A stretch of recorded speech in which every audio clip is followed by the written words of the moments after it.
Pastor Jorge, para finalizar, como a perspectiva do seja feita a tua vontade agora impacta o comportamento dos crentes em relação à vida para além da igreja? Isso é algo muito desafiador, porque a gente tem a tendência a agir conforme o meio. As pessoas têm a tendência a ter um comportamento na família, um comportamento no trabalho, aí chega na igreja, veste a roupa de crente, aí na igreja é crente, glória a Deus, aleluia, chora, se emociona, aí saiu da igreja, já tira a roupa de crente, já tira a Bíblia, joga a Bíblia para trás do carro, e aí cumprimenta as pessoas no trânsito, né, pastor Simino? Elogia toda a genealogia anterior da pessoa, se levar uma fechada, aí reclama da fila no supermercado, reclama do preço da carne, aí diz, toda autoridade provém do Senhor quando está na igreja. Aí chega em casa e diz, aquele filho do diabo que está lá como governador, como presidente. Então as pessoas dissociam, como se aceitar a Jesus Cristo como Senhor e Salvador fosse aceitar um líder religioso de uma dimensão da sua vida, que não fizesse parte das outras vidas. Então é como se as pessoas isolassem Jesus no cantinho de Jesus. Jesus, tu manda na minha vida quando você estiver comigo na igreja. Saiu da igreja, é eu que me viro. Na selva do mundo, é cada um por si, Deus por todos. Assim diz o ditado popular. E a gente tem que entender que o senhorio de Cristo é senhorio de todas as áreas da nossa vida.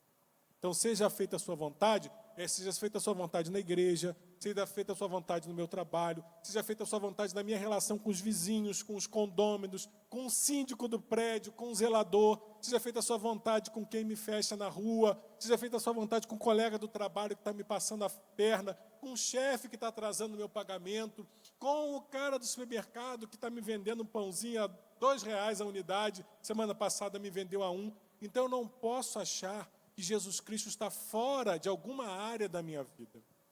Eu não posso dizer que sirvo a Cristo e na relação com a minha mulher quem manda sou eu, quem decide o que eu quero fazer com ela sou eu. Ela é minha mulher, eu que mando. Quem manda nela é Cristo. E ela é de Cristo.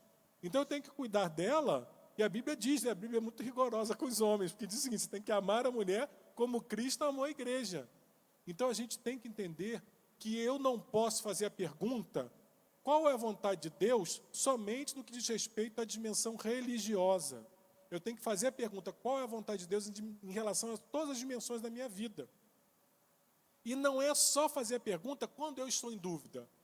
Eu vou fazer vestibular, qual é a carreira, Deus, que tu quer que eu faça? Não é só isso, não. É quando eu ver uma proposta que eu vou ganhar muito bem, mas eu vou ter que me envolver com mentira, com corrupção, é eu entender que aquilo não é a vontade de Deus, eu não preciso nem perguntar para Deus. Eu não preciso falar, Deus, eu vou fazer um jejum para saber se nessa falcatrua tu quer que eu pegue 5% ou 10%, Deus. Porque 10% é valor do dízimo, então se eu pegar 5% eu vou ficar devendo. Não tenho que orar por isso. Não tenho que orar por isso. É corrupção, estou fora. Mas você vai ganhar muito. Não quero. Mas você vai terminar perdendo, porque você vai ter que sair daqui. Saio daqui, mas vou ficar debaixo do serviço ao meu Deus. Tem gente que prefere perder comunhão com Deus a perder um emprego que está dando para ela um conforto e um nível de status social que ela não teria. Gente, a gente vive numa geração onde tem uma facção criminosa no Rio chamada Bonde de Israel. Príncipe do Senhor. O cara anda com fuzil, matando gente, vendendo droga e dizendo que ele está fazendo a vontade de Deus. Que Deus é esse? Deus diz assim, lá no Velho Testamento Deus mandou matar. Eu falo, também Deus mandou você dar tudo que você tem e servir a Cristo. Dá lá o seu ponto, os pontos todos da área da cidade que você controla, dá para outro e vai servir a Cristo. Então é muito fácil as pessoas falarem que servem a Deus quando aquilo interessa para elas. Seja feita a vontade de Deus quando aquilo favorece a elas. É igual o casamento jovem, você fala assim, ora para saber qual é a vontade de Deus. Ele olha com um olho, do outro olho, e vai falar assim, bom, essa daí eu não gostei não, então não é a vontade de Deus. Vai saindo. Então tem muita coisa no relacionamento familiar. As pessoas acham que é a vontade de Deus quando o cônjuge lhe agrada. Ninguém quer se submeter ao outro e cuidar do outro. Tem um filme belíssimo americano, de um caso de um homem ainda novo, na sua maturidade, e a mulher adquire um Alzheimer e que aquilo acelera ela de uma forma muito rápida. E eles não têm dinheiro para fazer um cuidado. Lá não tem um sistema de saúde público como é o do Brasil. Então ele tem que cuidar dela em casa. E ele passa a ter que dar banho nela, limpar ela, trocar a fralda, botar outra roupa nela. Na época não tinha fralda descartável, então era fralda de pano que ele tinha que lavar na mão. E ele tem que fazer a comida e dar para ela. E a vida dele se torna cuidar dela. Agora, para um homem americano que está acostumado a mulher servi-lo, ele tem que abrir mão do seu futebol americano, do seu jogo de golfe com os colegas, abrir mão de tudo, para viver uma vida completamente anulada, para cuidar daquela mulher que não vai dar nada em retorno para ele, nem uma vida sexual. E ele começa a fazer um Cooper, tipo o pastor Eliezer, ele era assim, atleta também, aí começa a fazer um Cooper de manhã, e quem que começa a fazer um Cooper com ele? Quem? Uma loiraça, uma mulher belíssima, que é bonita, boa de papo, tem um emprego bom, autônoma, anda com as próprias pernas, come sozinha, toma banho sozinha. E o que ele faz diante daquela reação?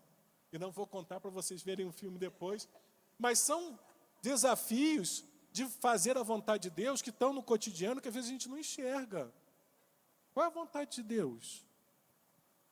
Qual é a vontade de Deus? Então a gente tem que entender que fazer a vontade de Deus significa servir a Deus dentro da igreja, mas a igreja, como o pastor Elisé falou, ela é consequência.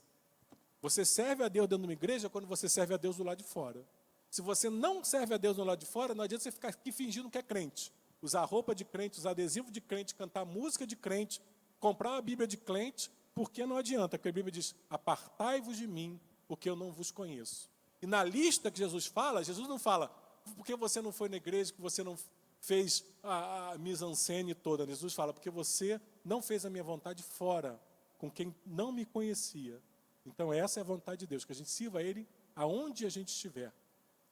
É aquela dicotomia muito nociva entre o santo e o profano, entre o santo e o secular, né? A vida eu brinco que é o crente gato, ele tem 7 vidas, ele tem a vida espiritual, a vida secular, a vida do trabalho, a vida, é como se você fosse um transformer, que você vai mudando de acordo com as suas vidas, né? Diferentes, quando na verdade somos um ser integral e precisamos viver o Evangelho de maneira integral em todos os lugares, em todas as nossas atividades, em toda a nossa vida, né? Da hora que a gente acorda, a hora que a gente vai dormir, seja dentro ou seja fora da igreja, né? E isso significa pôr limites aos nossos relacionamentos sociais.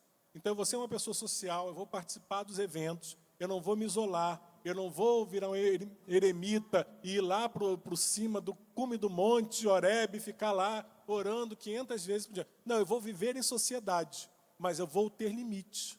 Até onde eu vou com as pessoas e até onde eu digo, olha, daqui para lá eu não vou, porque não é assim que eu vivo a minha espiritualidade. Não é assim que eu sirvo ao meu Deus. Essa não é a vontade de Deus. Ah, mas está todo mundo fazendo, é normal. Pode ser normal e comum, mas o que importa é o seguinte, eu tenho um relacionamento com Deus que é baseado na Bíblia. Está consoante esse relacionamento? Estou junto. Não está? Estou fora. Isso não significa que eu preciso agredir alguém, ou eu preciso ir lá, como o profeta do caos, dizer, seus bandos de filhos do diabo, vocês vão tudo para o inferno, vocês que estão aqui. Não. Eu posso advertir quando Deus tocar no meu coração com amor, que a Bíblia diz que tem que chamar atenção, mas com amor, lembrando que a gente poderia estar no lugar daquela pessoa, cometendo aquele erro. E que eu não cometo aquele erro, mas eu cometo outros erros. Então eu tenho que viver no mundo, não como uma pessoa que é a último biscoito do pacote, como a referência de santidade. Não meta a mão em mim que eu sou o santo. Você vai para o inferno. Você não me serviu, vai para o inferno. Fui comprar pão, você me deu pão queimado, vai para o inferno. Fui lá na padaria, comprei, esqueceu de botar aqui 1 quilo de açúcar, vai para o inferno. Não, eu não estou aqui para julgar, estou aqui para dar testemunho do amor e da misericórdia de Deus por onde quer que eu for. Isso significa que eu vou ter que suportar muitas pessoas, mas também vou ter que dizer não, e vou ter que estabelecer limites, e vou ter que falar em amor, por que eu não estou fazendo aquilo? Está todo mundo indo aqui nessa festa tal, por que você não vai? Não, eu vou com a festa até esse horário, depois desse horário eu sei que as pessoas vão fazer coisas que não é do agrado do meu Deus, e eu não vou compactuar com aquilo, e mesmo que eu não faça, o estar presente, eu estou chancelando aquilo ali, eu estou concordando passivamente E aquilo ali é uma forma de praticar a alegria. E se eu acho que aquilo ali não é uma forma, eu não tenho que estar ali pactuando. Eu vou me ausentar, mas eu vou me ausentar com sabedoria, que é o que falta muito crente hoje. Porque os crentes só querem queimar todo mundo no inferno nas redes sociais. E fulano de tal é parente do chifrudo, fulano de tal tem mais rabo do que o diabo, fulano de tal é mais vermelhinho que o cão chupando manga. E esquece de lembrar que a gente não está aqui para acusar essas pessoas. Nós estamos aqui para amar essas pessoas e mostrar para elas que existe uma outra forma de vida, que é uma forma de vida que realmente produz vida eterna e que vai produzir o fruto que ela tanto está esperando com as próprias ações, que é uma vida plena. E plenitude de vida só há em Cristo Jesus. Perfeito. E você tocou num ponto que eu acho importante a gente destacar, que é quando a gente se sente melhor que o outro, né? Quando a gente se coloca... E isso, na verdade, a gente está pecando tanto com isso, muito mais do que a gente possa imaginar, porque, além de tudo, a gente mente. Porque ninguém é perfeito, ninguém está acima do bem e do mal, nem o cristão. E eu acho que aproxima tão mais quando nós expomos, muitas vezes, as nossas vulnerabilidades. Às vezes, a gente acha que, para dar um bom testemunho para alguém, a gente precisa passar para a pessoa como se nós vivêssemos uma vida perfeita, como se a gente nunca pecasse, como se a gente nunca errasse, quando, na verdade, isso é mentira, isso é colocar máscara, porque a gente erra todo dia, a gente peca todo dia. Na verdade, eu acho que seria muito mais interessante, claro, que não é para todo mundo que a gente vai expor a nossa vida, mas na medida do possível e do nosso convívio. Poxa, olha que legal, você fala, olha, hoje eu fiquei com uma raiva daquela pessoa, mas eu fui no quarto, eu orei, veio aqui para responder, mas o Espírito Santo me segurou, ou não, eu acabei falando, esbravejei, gritei, mas na hora o Espírito Santo me confrontou e me levou ao arrependimento. Eu fui lá pedir perdão para a pessoa, pedir perdão a Deus e tal, ou então eu estava tão angustiado hoje, eu estava tão angustiada hoje, acontecendo tanta coisa, tanto problema na minha vida, mas eu fui lá, orei. Quantos de nós, com o coração angustiado, a gente ajoelha, ora e levanta, as circunstâncias não mudam, mas a gente levanta outras pessoas, né? A gente levanta bem, a gente levanta consolado pelo Espírito Santo daquela oração, daquele momento. Tão melhor é falar isso, tão melhor é falar a verdade, abrir o nosso coração, a nossa verdade para as pessoas, porque isso até aproxima. Quando a gente se coloca num patamar que é mentira, isso, e de máscara, isso só afasta as pessoas, né? E um ponto importante da nossa cultura, eu acho que a gente tem que olhar para a história, quando a gente fala em ser igreja fora do prédio, é de onde vem a nossa salvação. A gente está voltando a acreditar que a salvação vem da política. E tem muita gente abrindo mão da união em Cristo, que é o que é maior, o que nos une, para dizer, se você não é do meu candidato, seja A, B ou C, de tal linha, você não é meu irmão. E aí a gente volta ao que aconteceu nos primórdios da reforma, que é o seguinte, ou você segue a minha religião ou tu está morto. Porque aqui nessa cidade ou é todo mundo X ou é todo mundo Y. Se não for, está morto. E as pessoas estão voltando a brigar, achando que a salvação vem da política. E aí não é ser a favor ou contra, você pode ter a linha política que você achar melhor, mas você não pode achar que a pessoa é seu irmão ou deixa de ser seu irmão porque se vincula ao seu candidato ou não. E você não pode fazer um trabalho para uma diretriz política que desfaça a pregação do Evangelho. Então eu falo de boas novas, eu falo de perdão, eu falo de amor, eu falo sobre dar outra face, eu falo sobre andar a segunda milha, desde que não seja no âmbito político. E a gente vê muita gente agora falando, não, porque fulano de tal é o salvador da pátria, Beltrano de tal é o inimigo da pátria. E Beltrano, aí você vê as pessoas não discutindo e não falando mais sobre Cristo, mas falando sobre opiniões políticas e como que a opinião política vai salvar o mundo. Quando a gente sabe que a salvação do mundo já custou caro. E ela não custou uma meia dúzia de votos. Ela custou a vida do Filho de Deus.